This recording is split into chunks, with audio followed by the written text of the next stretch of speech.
Higit pa sa panalo ang pinahahalagahan ni Filipina tennis sensation Alex Ayala sa kanyang paglahok sa makasaysayang Philippine Women's Open. Ang kabuuan ng detalyeng yan sa report ni Paulo Salamatid.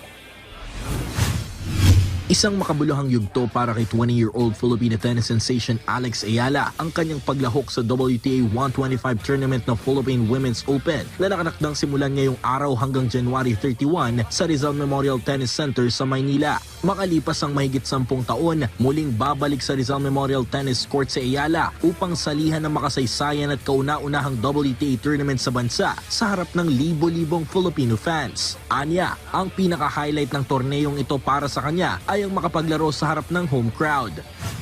I think the fact that this is happening and the fact that I'm able to have a match at home is really the focus of this tournament, and the fact that there are so many Filipinos in the draw, that's the focus and the highlight of this week for me more than winning the whole thing. Going into any tournament whatsoever, I never go in expecting to win the whole thing. So although this is at home, my mindset in that sense is no different. So I take it match by match. I'll do everything I can to win my first one, but if not, it is what it is. Yan talaga yung tennis. I mean, you can't win all the time.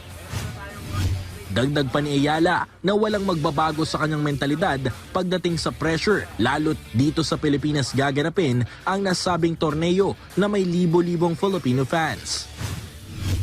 I'm slowly becoming more aware of the gravity that people say I have here. This is my home. So in the end, it's hard to feel like I'm all this and all that. And sometimes people will tell me that, but every time I come home, I feel warm. I feel like it's a familiar atmosphere. So although all of this attention is quite new, I've been, especially with my success that came last year, I think I'm still so excited every time I come back. It's a learning curve for me to figure out how to maneuver.